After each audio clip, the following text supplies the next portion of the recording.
Speaker, one of the great advantages of Canada in the world, and of Canadians in the world, is that we continue to be a country that understands that immigration is a source of opportunity and growth and richness for this country. One of the other great advantages we have is we have an immigration system that is able to adjust to different realities. In the years after the pandemic, there was a need for more temporary workers, there was a desire for more international students, and we let more in, working with the provinces and businesses across the country. As we see the situation shift, as the labour market shifts, we're making changes to the immigration system so that we can keep its support.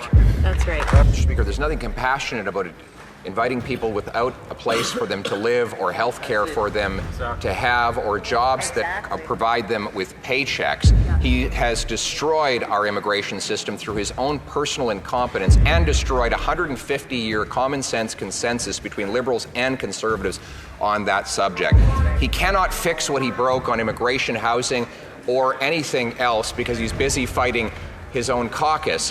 Why won't he call a carbon tax election so that we can restore Canada's promise, where anyone who comes here and works hard can have a good life, a safe street, and a warm home? Immigration has become a major political topic in Canada. Prime Minister Justin Trudeau supports high immigration targets, arguing that Canada needs immigrants to keep the economy strong, especially with an aging population. He believes newcomers bring essential skills and help drive economic growth. Since Trudeau took office, Canada has seen a significant rise in immigration numbers. Between 2019 and 2023, the country welcomed record numbers of new residents each year, with the target reaching 471,000 in 2023. In 2024, the government set a target of 485,000 new permanent residents, tracking closely to last year's figures. Pierre Poilievre sees these high targets as a big problem. He argues that Canada's infrastructure and housing can't keep up with the current rate of immigration, which he says is making life more expensive for Canadians. Poilievre wants to slow immigration down, prioritizing affordability and manageable growth for Canada's own citizens. What is your opinion on Canada's immigration levels? Let us know in the comments what should happen. With housing, cost of living, and immigration on everyone's mind, the debate between Trudeau and Poilievre is far from over. As the two clash in the House of Commons, Poilievre's sharp debating skills leave Trudeau visibly frustrated, taking the tension in the room to a new level. Mr. Speaker, the Prime Minister is admitting that his immigration policies have been totally incompetent. In fact, the ratio of new people to new homes reached its highest level in recorded history last year after his then immigration minister, now housing minister, ignored the warnings of his own department. According to a new Concordia University report, the rent is expected to rise to $7,500 in Vancouver and $5,500 in Toronto if the trajectory continues. Will he reverse course now? Mr. Speaker, the work we are focused on is on the middle class and people working hard to join it, and we have delivered over these past years. And in these times of global strife and pressures, that is exactly what we are doubling down on investing in building homes, investing in strengthening our immigration system so that it can match the challenges we're in right now, in moving forward on putting more money in people's pockets, even as we create strong jobs and growth for the future. The Bank of Canada just really reduced interest rates because inflation is now down to low inflation once again. We are managing this country responsibly. We're continuing to invest in its future. Mr. Speaker, Canada makes every single one of us a promise. If you work hard, you get a good life. That promise, like everything else after 9 years of this NDP Liberal Prime Minister, is broken. Now, he's broken countless promises, but this one is different. This wasn't his promise to break. It belonged to all of us.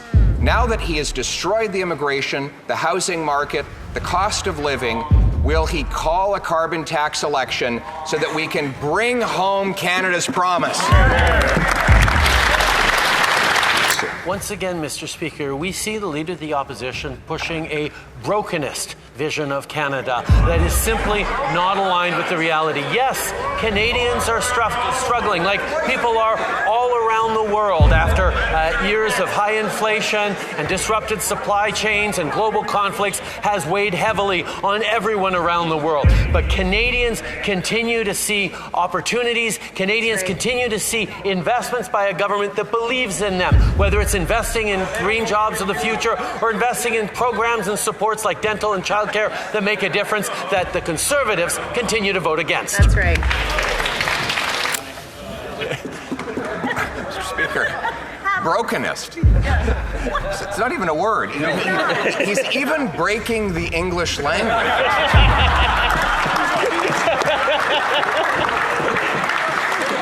Oh my goodness.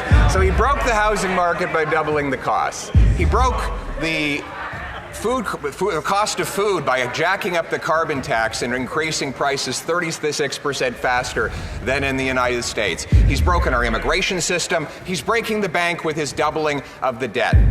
Even his own caucus members think that everything is broken. Why don't we have a carbon tax election to decide?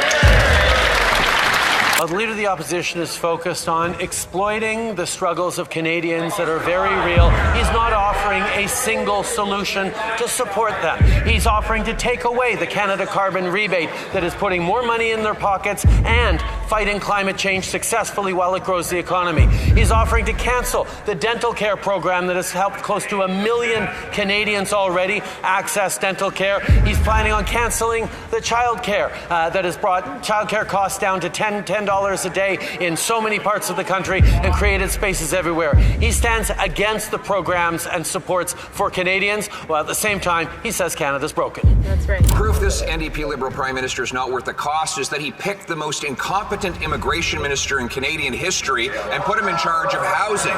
Pierre Poilievre has strongly criticized Sean Fraser, Canada's former Minister of Immigration, for what he describes as failures in handling immigration and housing issues.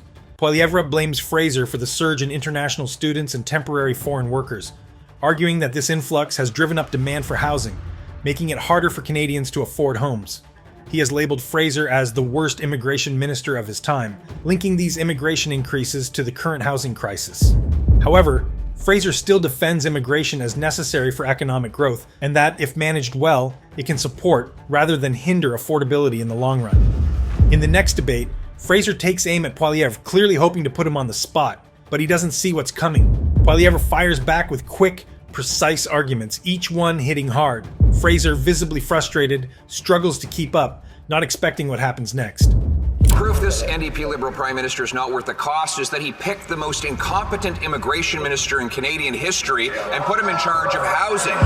The guy who lost track of 1 million people, who's blamed by his fellow cabinet colleagues for causing the housing crisis, and who presides over the most expensive housing market in Canadian history. When I was minister, the average rent was $950, and we built hundreds of thousands of units at that affordable price.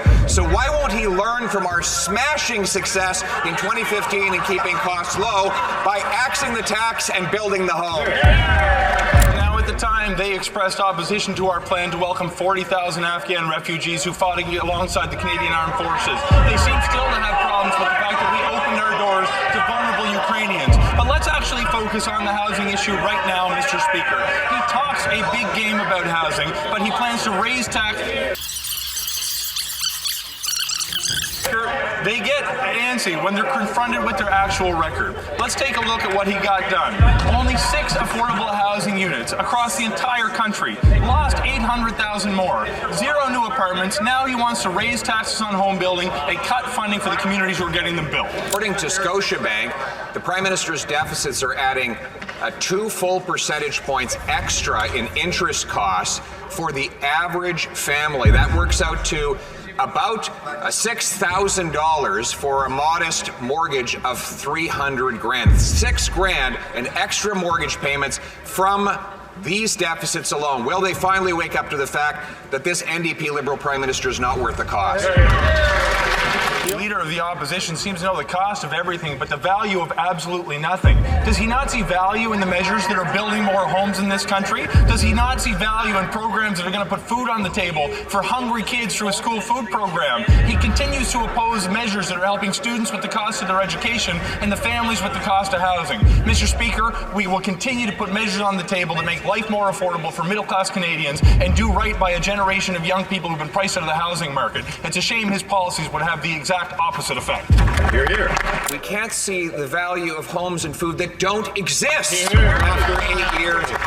They have a food program which after 8 years has no food, a affordable housing program which has doubled housing costs.